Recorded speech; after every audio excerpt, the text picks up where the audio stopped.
Here we go. Tankersley, New York Times. Hi, Mr. President, thank you. Oh.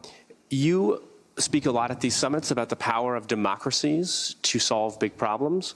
But I'm curious, in these meetings with world leaders, how are you explaining the possibility that American democracy could cause a global financial crisis if the debt limit is breached next month? And I'm wondering if you are offering them assurances that whether it's by invoking the 14th Amendment or anything else, you will take whatever steps you need to make sure that doesn't happen. First of all, it would be a very serious circumstance if we didn't pay our debt for the first time in 230 years. That'd be a serious problem. So far, there's been very little discussion, and they all know what's going on, about whether or not we're going to default on our debt. Number two. Number three, I can't guarantee that they wouldn't force a default by doing something outrageous. I can't guarantee that. Oh my God. Number four, I'm looking at the 14th Amendment as to whether or not we have the authority. I think we have the authority. The question is, could it be done and invoked in time that it would not be appealed and as a consequence past the date in question and still default on the debt? That's a question that I think is unresolved. And so the point is, I'm hoping, and I believe that Yes.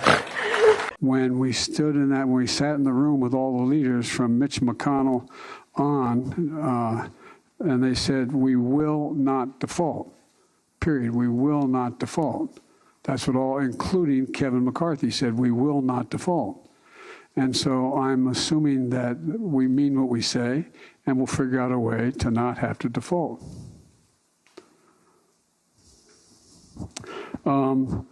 Elizabeth Palmer, CBS News. This is the last question, sir. Good afternoon, Mr. President.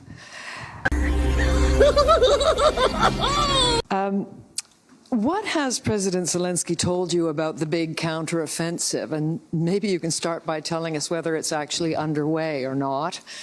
And I'd like to ask you about the F-16s. You've greenlit them now.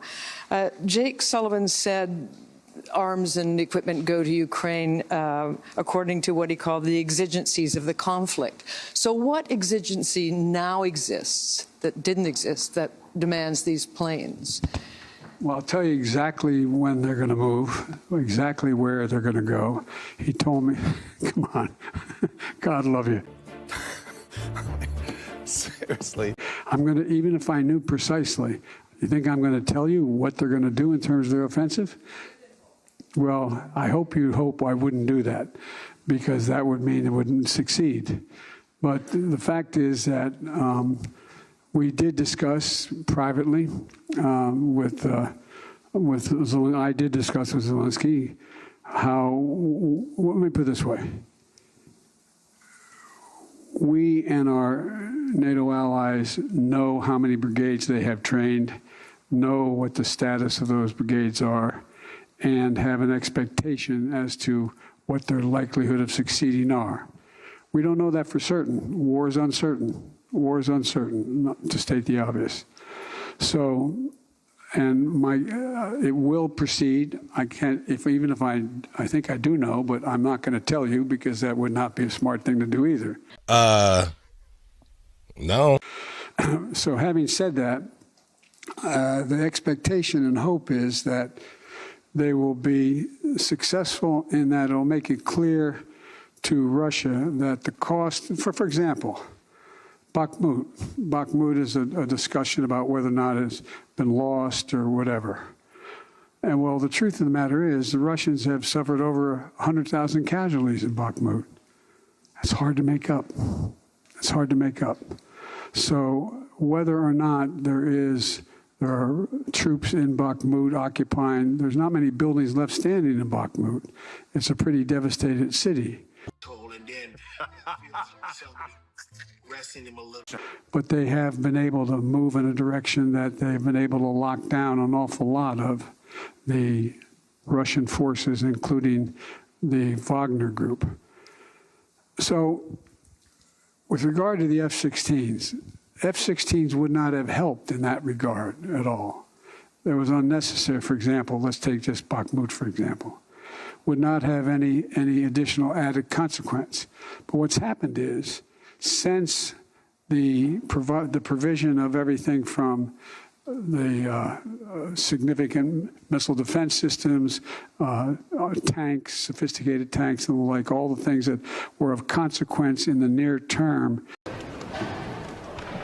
Okay. In the Donbass area and where the fighting was taking place, they now have all that equipment. There's a little bit still coming, but have all that equipment.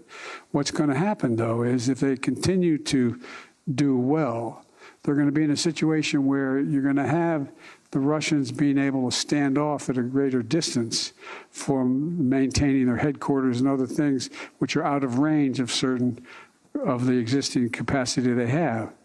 And they have to be able to be in a position where now those fighter jets, those F-16s, make a big difference in terms of being able to deal with what is coming down the road. And God willing, and we don't know this, if they're successful and there ends up being an accommodation where there is not a ceasefire, but there is a peace agreement that gets worked out, that,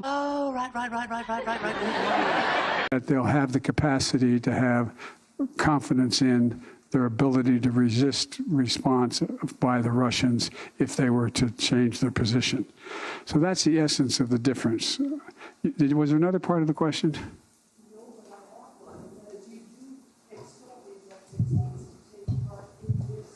No, not the percent. I don't expect the F-16s to take part in the existing, let's assume that it's not. But let's assume tomorrow the offensive was started, or in a week or 2 or 5 or 7 or 10.